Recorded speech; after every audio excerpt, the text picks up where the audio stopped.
Don't be a transactional salesperson. Be a relationship builder that's serving others. Be a relationship builder that's serving others, and you will never sell a day in your life, and you will outsell anybody else you know without even trying. How do you make marketing easy? How does marketing become something that's as easy to talk about as your favorite book, your favorite movie, or talking to a friend? How do you have compelling words come out of your mouth that you enjoy saying that simultaneously get people to go, oh crap, I want what you're selling? So I figured we'd have a fun conversation around 5 different bullets today that you've heard of. You've probably learned in some of my training, or learned here, or learned in KBB, or learned in Project Next, or learned by being a part of mastermind.com. But I want to frame it in a little bit different way today. And I want you to think about when it comes to marketing and how we can simplify this messaging in our heads, right? I made up a story yesterday, but I want to go through 5 things that will take your life experience and turn it into your greatest marketing assets. Okay? Life experience, turning it into your greatest marketing assets. And number 1, I put a season, a slice, or a scene from your life that gives you the credentials to teach it, share it, or sell it. I'll say that again. A season, a slice, or a scene from your life that gives you the credentials, the confidence, to teach it, share it, or sell it. Now, yesterday I made up a story. I did it all in 15 minutes on purpose about my relationship with my wife. It's an amazing relationship. I was not in the best relationship. I'm in the greatest relationship in the world, and I just shared a story of my life. When it comes to the knowledge industry, the information industry, the self-education industry, I believe no matter what you do, if you have another business, attaching a knowledge product, an information product to anything you currently do can give you exponential growth. Or all on its own, just creating a product. Knowledge is the new currency. You guys, this is not just my term, you guys see this happening. It's heading towards $1 billion a day industry. COVID, when I said the world has shifted to this, being online, shopping online, learning online, not going back to college, learning from people who've had experience. So yesterday I told a story. It was a scene, a slice of my life of my parents' divorces, and I went through a divorce, and I realized if I wanted to attract the most amazing woman in my life, I had to be the most amazing man, right? I thought to myself, if I just go to the next person, next relationship, and bring my bad habits and bring my same shit, I'm just going to end up in the same place. So I found these fundamental 6 things, and it's true. And then I became the man that attracted my wife, and she's my dearest friend, and I love her to death, and we fall more in love every day. So I went through that process. It was just a scene of my life. And then I said at the end, who would like to buy a weekend? And everybody wanted to buy the course. I didn't have the course. But I want to share this. I want you to start looking at a season, a story, or a slice in your life, right? I've said this before. When I did go through a divorce, I ended up getting coaches, and I did this with you guys. So I'm just priming the pump here because I really want to make this about you today.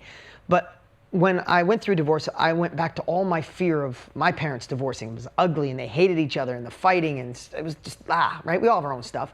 But I felt like I was going to bring that to my kids, and it was like driving me nuts. It was giving me anxiety and all this crazy stuff, right? But then I got a coach, a divorce coach, someone that did child-centered divorce. I read books on it. I interviewed people that went through divorce. I asked everybody that I saw do it elegantly. And I came up with 4 different things that would make it so my kids wouldn't experience what I did. And when I came up with the 4 alone, I'm just going to share the story. You guys are like family. So sorry if you've heard this story. If you haven't, this is family. I'm sharing. For the first time in my life, 5 years ago, going through 6 years ago, whenever it was, I went through divorce, I had anxiety really bad. I couldn't shake it. And I just kept thinking my kids were going to experience what I did. And I'd go to bed at night, and I was popping a Xanax a couple days a week. And I don't even take Tylenol, right? So when I went through the process, when I came up with these 4 strategies alone, the anxiety disappeared. And I realized that, number 1, I had to become real friends with my ex. Not fake friends, not just co-parent, be an active listener. Doesn't matter what happened, doesn't matter some of the things that went on. If my kids deserve a child-centered divorce, I had to find a way to forgive, forget, and be friends with my ex.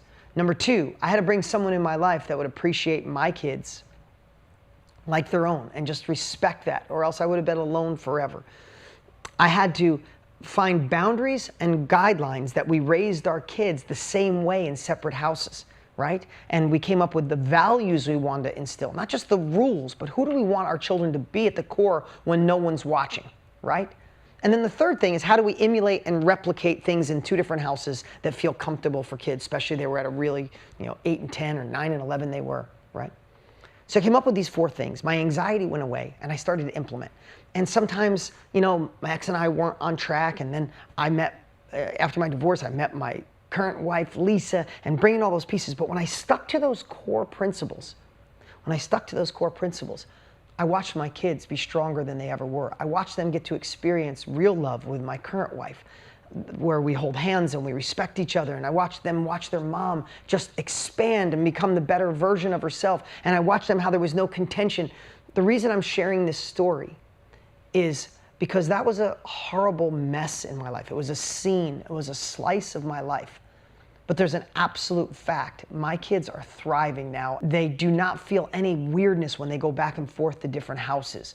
They love the fact that their dad has real love. They love the fact that their mom is growing and doing things on her own. They love the whole experience. I am not a therapist. I've never counseled anybody on a child-centered divorce. I don't have any experience. I've never done any of it. But if you were going through a divorce, you need to know what I know.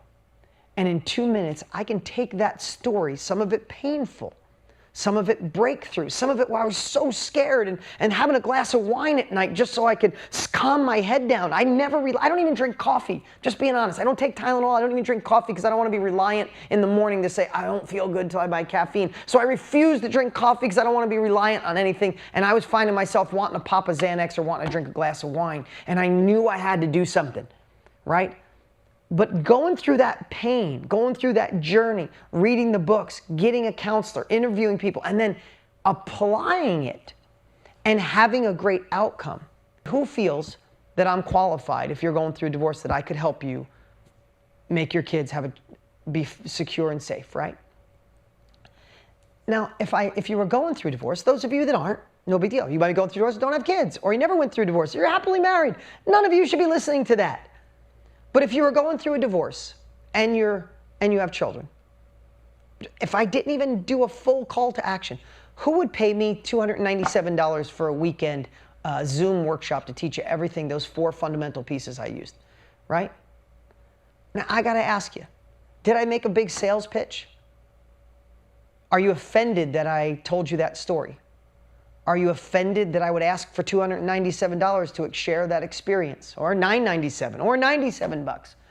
Do you think that even one thing that I learned through pain, through screwing up, through learning, do you think just one thing out of that could help your kids thrive in a way where other kids suffer?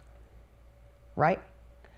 Did I have to do a fancy sales presentation with a slide deck and say, yes or yes, and you need this, and today, for just this one simple price, and you can click the button below? Did I have to do any of that? Would you guys buy what I'm selling if you needed that?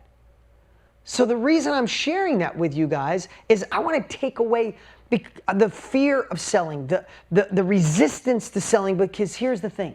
It's time to evolve to that next level, not dabble, not dream. It doesn't even matter if you haven't even started yet. You still know once you sell one, it's time to grow. The only way it grows is if you fall in love with marketing and sales. Can I say it in another way?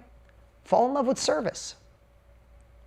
I think someday I will create a course on a child-centered divorce. I don't have one.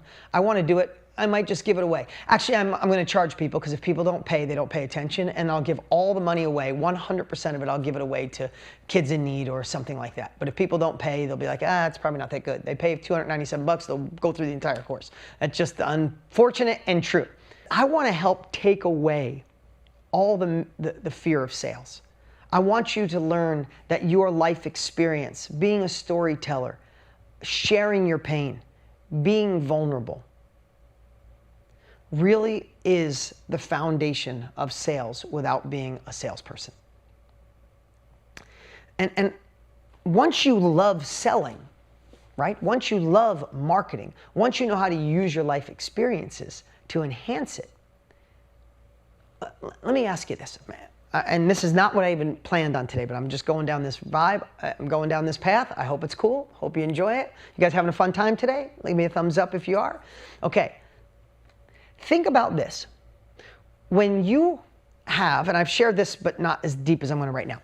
Think about who here has ever read a book or watched a movie that freaking just floored you and you loved it, right? Or ate at a restaurant that you loved, right? I know I've talked about this before, but did you ever eat at a restaurant that was so good and you can't wait to share it? And you're like, oh my God, you have to go to this restaurant. This was homemade. The veggies were fresh. They named the farm that the vegetables came from. And oh my God, they did this and there was this sauce and it was healthy, but it was delicious. You gotta go. It's like you're shaking people. Let me tell you, when you share about a restaurant, a book, or a movie, oh my God, you watched this movie and this guy was just amazing and this love scene was incredible and it filled your heart. You can't wait to tell your girlfriend or whatever it is, right? When you share that, are you the best version of yourself or the worst version? If you're sharing something you love, are you animated? Do you have a smile? Are your shoulders back? Are your eyes wide? Have you ever told anybody about your favorite restaurant that absolutely floored you? Did you go, yeah, you know, the food was kind of good. There was a farm upstate. I don't know, they kind of shipped it in. And then they serve it. And then the dip, so good. Like, you wouldn't do that, right? But sometimes when people get to sales, they get worried, and that's how they present something they love, right? You have to realize that when we're selling something that impacts people's lives, that truly can allow them to jump over to make sure their kids are okay, or their marriage is good, or they can sell better, eat better, love better, live better, right? If we know we can take them from where they are to where they want to be, find that same enthusiasm, and the shift is unbelievable because you'll never sell again a day in your life. You'll serve. So I want to share something. Think about this. I have one of my old classic favorite movies is It's a Wonderful Life. Anybody ever see It's a Wonderful Life around Christmas time? I know it's an old classic and I've probably watched it 20 times in my life. I probably could mouth every word of it. And I just love that movie. So think about the difference. If I wanted to tell you, I'm talking about using a scene, right? Using a scene from your life, a slice of your life. When it comes to selling, when you add in a personal story, if I was going to sell you to watch A Wonderful Life, I could say this. A Wonderful Life, it is a really solid movie. It is a movie about a guy that has a second chance. He didn't think his life was good. He said, I shouldn't even be here. And God gives him a chance to see what it would be like if he was never born. And it really hits the heart. It's emotional, probably make you cry, and you'll appreciate things. You'll have gratitude in a new way. You might go watch it. You might not. But what if I said to you, with a slice of my life in there, or a piece of my life, say, oh my, when it comes to A Wonderful Life, there's a million movies. They make better movies. They have more animation and stuff like that. But this movie, fundamentally for me, as a child, I didn't have a family. I didn't sit around the kitchen table and have that family unit. And this movie takes you on a journey of not only a family and what's the most important thing in your life, and connection and love and support, and kind of breaks that family up and shows you the other side.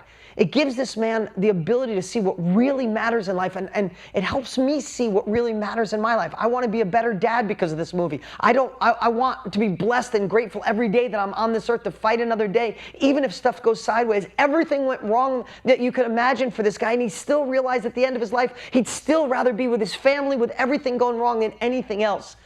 And it made me realize through all the divorces and my family and parents had and what I went through, I'm still so blessed to be on this earth, to fight another day. And this movie, more than any other movie in my entire life, reminds me of that. It's definitely a must-see on your list. Who wants to see it now? Right? All I did was insert a slice of my life. Did I do a fancy call to action? Did I have to be a strong salesperson? Or did I just tell you like I was going to tell you about the book, the movie, the restaurant, right? Now, listen, some of you who are already great at sales are like, all right, Dean, I know you're beating this up. But I just know even people that are good with sales sometimes get too repetitive. You forget to be a human. You forget to tell stories. You forget to anchor it to your own emotions. And then we turn kind of into robotic salespeople. Who gets the phone call? Wait, has anybody else been getting calls about a warranty on your car nonstop? Is it just me? Or are you getting those calls? I'm so like all day my phone buzzes. I don't need a warranty on my car. But if you listen to them for 3 seconds, they go into a robotic sales pitch. That is what makes sales suck. When people like that, or the cold call on anything, they go immediately into their pitch. There's no emotion. It's a transaction. Don't be a transactional salesperson. Be a relationship builder that's serving others.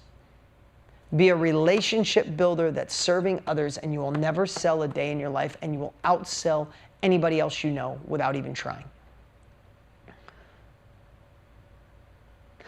Another question.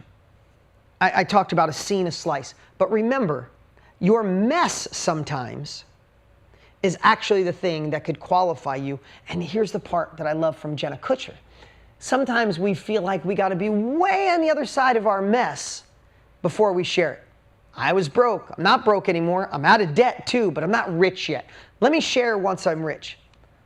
Jenna said it best. The world needs to see your messy middle. Stop waiting for it to be perfect. Take them on a journey through your messy middle with them. What's up, what's up? Hey, don't forget to look at the action steps we've posted below. They are the perfect way to take your success, abundance in this crazy world to a whole nother level.